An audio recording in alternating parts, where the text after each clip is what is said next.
En el año 70 después de Cristo, el emperador Vespasiano encargó a su hijo Tito sofocar la violenta revuelta que desde hacía 4 años sacudía a Judea.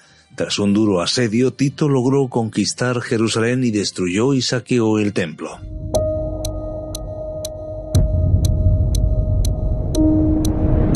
Hoy hablamos en nuestro tiempo de enigmas de la historia de la destrucción del templo de Jerusalén. Para hablar de este interesante tema está al otro lado de la línea telefónica nuestro experto en Medio Oriente, en Israel y también en todos estos temas históricos, Shai Shemer. ¿Qué tal, Shai? ¿Cómo estás?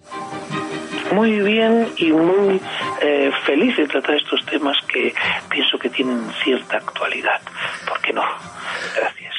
Bueno, pues es que nos acercamos nada más y nada menos que al centro geoestratégico del mundo en la historia, o uno de los centros geoestratégicos, y es que en las primeras semanas del año 70 después de Cristo empezaron a llegar a Alejandría embajadores de todo el mundo mediterráneo, enviados por los gobernadores de las provincias del imperio y estados aliados. Se cuenta que hasta el rey de los partos se desplazó en persona a la capital egipcia. Todos acudían con único propósito: felicitar a Vespasiano, el general al que las legiones de Roma acababan de proclamar nuevo emperador. Así que esto nos plantea quizás el lienzo, el cuadro, el contexto para lo que ocurriría. ¿Qué más podemos decir para que nuestros oyentes puedan entender el momento histórico en el cual se produce ese asedio, esa derrota de Jerusalén, esa conquista de Jerusalén y esa destrucción del templo? Bueno, el mundo está dividido en dos partes. Para Roma no tiene división. Para el pueblo judío que vive en Judea existe una confrontación entre monoteísmo y paganismo, entre monoteísmo y politeísmo, entre el Dios invisible y emperadores que se autoproclaman deidades vivientes. De alguna manera, entre la espera del reino celestial y vivir en este mundo como si el reino ya estaría, con todas las bellezas que Roma imponía en su vida diaria, y dioses que avalaban los caprichos humanos. Estas dos confrontaciones existían, siendo que hablamos de una Judea que es una hormiguita frente a un imperio romano de más de 70 millones de habitantes, proliferando en extensiones que hasta hoy serían realmente asombrosas. Podemos decir que no consideraban a este pueblo un pueblo desarrollado en ningún área, ni militar ni arquitectónica, ni siquiera cultural, ya que consideraban la circuncisión un agravio. Fue prohibida después por un emperador romano, Adriano, porque era un acto ofensivo para lo que los romanos entendían la belleza del cuerpo. Por lo tanto, esto había que terminarlo. No obstante, Roma tenía cierta pluralidad y pluralismo para aceptar a los contribuyentes y a las personas que pagan sus impuestos que mantengan sus creencias, pero este punto no llegó a tener la paz necesaria con Judea, porque claro, había un rechazo de el endioseamiento también del César y de muchos otros asuntos que tenían que ver con la familia, con la pureza ritual, con el sentido de respeto. Pues la confrontación era inevitable también, porque ese paganismo llega a Judea y llega a Jerusalén, y el status quo se comienza a romper cuando los romanos más presionan con impuestos y más hacen avanzar su concepto politeísta a todos los territorios que conquista. Digamos que Vespasiano al principio quería mostrarse prudente, no quiso atacar de inmediato Jerusalén, la capital de Judea y baluarte de la resistencia, pero de repente, antes de partir hacia Roma para tomar posesión de su nueva dignidad, de su nuevo cargo, el recién nombrado emperador quiso dejar encaminado el problema y encargó nada más y nada menos que a su hijo primogénito, Tito Vespasiano, la conquista de la ciudad. Si quieres, vamos al asalto. El primer asalto, Tito queda al mando de 4 legiones, y en total unos 60.000 hombres, entre legionarios, jinetes, tropas auxiliares, ingenieros e innumerable personal. ¿Qué suponía conquistar o intentar conquistar Jerusalén, una ciudad que parecía inexpugnable? Hablamos de una fortificación de 3 murallas con recintos bastante protegidos y varias fortalezas. Sí, no tiene ninguna importancia estratégica, no tiene exceso de agua, no está en los caminos comerciales, no tiene salida al mar, pero representaba algo. El templo de Jerusalén representa el antiguo legado de Éxodo capítulo 25, y me harás un santuario y yo moraré en vosotros. También de Deuteronomio 17, cuando tengas una cuestión que consultar, subirás al lugar que yo te indique, y ese lugar es el monte Moriah. Deuteronomio 17:8, harás ahí según la sentencia que te indiquen, irás a los sacerdotes levitas. Ese monte Moriah, que significa el monte de la instrucción, es la base de la palabra Torah, que es la base de la palabra que indica la escritura, lo que llamamos el Antiguo Testamento. Los romanos conocían estas creencias a partir de la Septuaginta, que se realiza 200 años antes de la era cristiana. La Septuaginta es una traducción al griego, y se conocía los legados del Antiguo Testamento y las enseñanzas que había dentro del Imperio Romano. Sabían que esa montaña era la expectativa de la redención final y de la Nueva Jerusalén. Que la Nueva Jerusalén se pondría, según Zacarías capítulo 8, en el monte llamado Monte de Santidad, y allí moraré. Estos comenzaron a darse cuenta, por los judíos que se helenizaban, fueron filtrando las informaciones, se dieron cuenta de que el tema era candente, porque el templo de Jerusalén no solamente era un lugar a donde se acudía para expiar pecados, lugar de reunión o se recolectaban ofrendas, era el lugar que se llevaba a un nivel de esperanza, de expectativa mesiánica. Este es el punto. Los romanos dijeron, hay que terminar con el centro de expectación. ¿Por qué? Para que ya no haya más recuerdo de esta grandeza. Tiene que quedar en ruinas. Y por eso toman Jerusalén, ya que, no debo decir estratégicamente, para ellos no está en la encrucijada de caminos. No está en la encrucijada de caminos, sin embargo está como foco que alimenta para Roma todo lo contrario a lo que Roma realmente piensa de lo que es un imperio. Vamos en concreto, si te parece, después de esas consideraciones muy interesantes, al sitio de Jerusalén, que duró 5 meses, de marzo a septiembre del año 70, y conocemos su desarrollo gracias a lo que dejó constancia Flavio Josefo, un judío al servicio de Tito, que lo relató detalladamente en su libro La Guerra de los Judíos. Tito inició el ataque por el norte, sus tropas desplegaron la impresionante maquinaria de asedio romana, con diferentes ingenieros, balistas que castigaban a los defensores con un bombardeo de piedras y jabalinas. ¿Qué más sabemos en sí del asedio? Según los relatos de Josefo, y vuelvo a decir, y es interesante como en la historia se ha corroborado muy bien lo que él ha documentado, ahora más que nunca, se han encontrado los alcantarillados y demás. El problema que sufrió Jerusalén es una propia guerra civil entre las distintas facciones religiosas, sufriendo grandes acuchillamientos, entre ellos los celotes, que no solamente huyen de los romanos, sino que huyen de esta contienda a la fortaleza de Masada.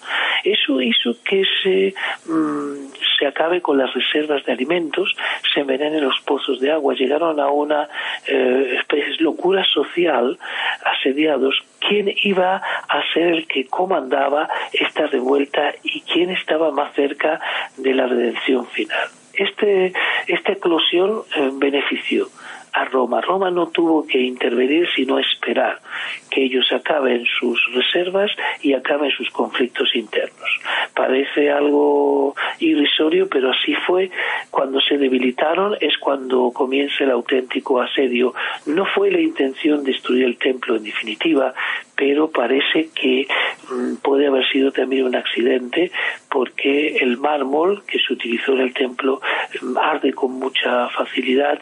Eso también derritió los ornamentos de oro que tenían, y los soldados realmente parece que pudo haber sido un accidente. La orden no era destruir el templo totalmente, sino asediar la ciudad. La destrucción del templo no era necesario destruirla, porque lo que pensaban hacer los romanos, que hicieron en otras conquistas, es reutilizar el lugar, paganizarlo y de esa manera mofarse de la fe que lo sustentaba, la fe anterior. Adriano hace construir un templo de Júpiter sobre estas ruinas, lo que quiere decir que ellos sí querían reedificar, pero no era necesario destruir, era reacondicionar. Pero finalmente fue destruido el centro, el pináculo de la montaña, donde estaba el templo, las medidas originales que se dictan en la Biblia, ¿no? Se copian las medidas de Salomón, aunque la explanada que le rodeaba era como más o menos 5 estadios Bernabéu de nuestra época, una obra de ingeniería tremenda.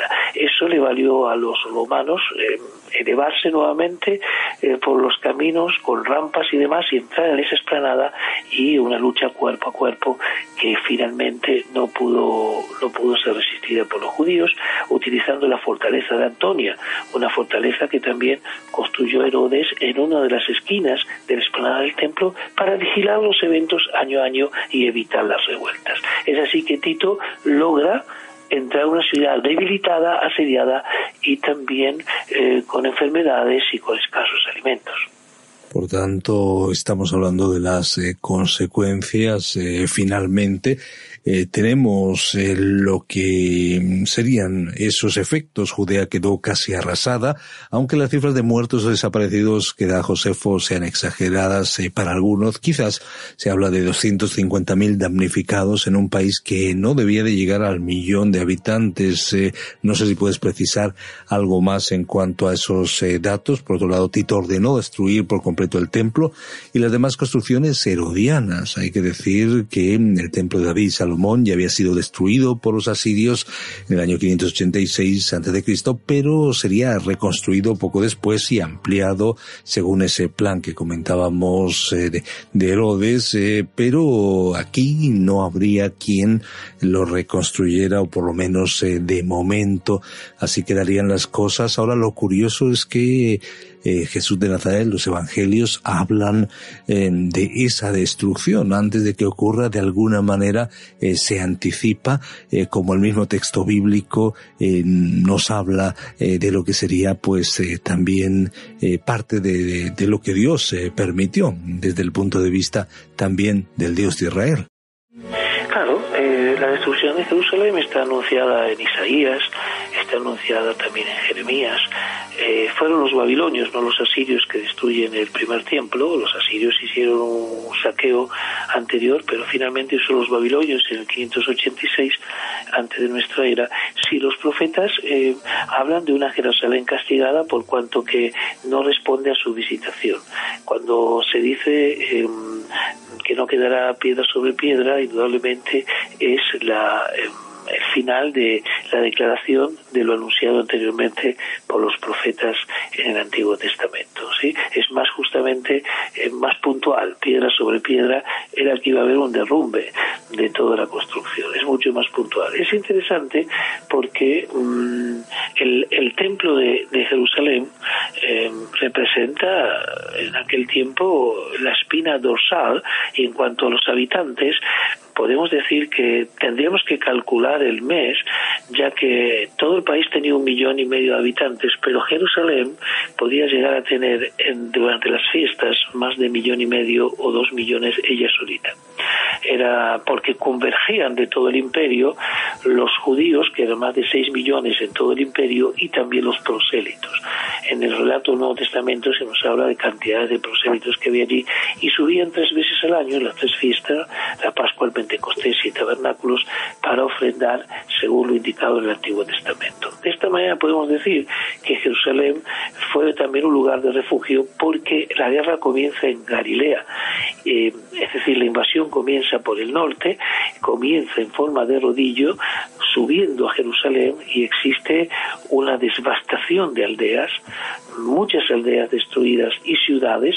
Existe una fuga masiva a Jerusalén, la ciudad que ha sido pedida por Dios, capturada por David como futuro lugar de su morada, pues todos quisieron ir al refugio ideal, Jerusalén. Por lo tanto, sí podemos corroborar de que había un exceso de habitantes, porque era el último bastión que quedaba para resistir todos aquellos que no se habían doblado al imperio. No olvidemos que después de las devastaciones hubo gente que realmente se entrega a esta situación y no pone resistencia. Pero los rebeldes que quedaban, o aquellos que todavía creían que podían salvar su vida, fueron a Jerusalén a refugiarse, ¿no? Una cosa también que se repite en el libro del Apocalipsis, que Jerusalén será asediada y rodeada, claro, porque habrá gente que se refugia en ella. Es decir, vuelve, digamos, proféticamente se vuelve a reflejar el acto de refugio en Jerusalén en el final de los tiempos. Para los judíos de la época esto significó el final de un tiempo. Son conclusiones, reflexiones, un tema apasionante que sin duda dará mucho de qué hablar en sucesivos y próximos enigmas. Muchas gracias, Shai Shemer. Quizá una última pregunta con la que nos gusta terminar. ¿Qué aprendemos? Al final, la reflexión de este momento de la historia. Vespasiano pasó su tiempo, sin embargo, todavía Jerusalén sigue siendo un lugar que marca el ritmo, el reloj de la historia. Jerusalén mantiene su mismo nombre, aunque fue cambiada por Adriano. Están allí los judíos, aunque los romanos pensaban que ya no volverían más porque le dieron un golpe prácticamente mortal. Se sigue hablando la misma lengua, aunque con ciertos desarrollos históricos que se hablaba en la época, y se sigue esperando en aquel lugar. Todos están esperando los judíos y también los cristianos desde distintos ángulos que ahí ocurra algo que tiene que ver con la Escritura. De esto aprendemos, pero también aprendemos algo más. Cuando Jesús dijo que no quedará piedra sobre piedra, es algo referente a Dios Padre, que es el único Dios que se presenta a la humanidad. Para los que creemos que es el único, pero para los que no, digamos que es el único Dios, que Él manda a construir sus propios templos y Él mismo manda a destruirlos. Permitió y mandó destruir el de Jerusalén y también anunció la destrucción del segundo templo. Es el único Dios que indica que ningún templo lo puede contener y no puede haber una morada terrenal que lo sostenga, como dijo Salomón, el cielo y los cielos no te pueden contener, solo si invocamos tu santo nombre. Esto de que destruye sus propios templos y lo permite, y por eso, y a raíz de eso no se acaba su soberanía, es una de las grandes enseñanzas frente a las otras creencias de la época y hasta nuestros días.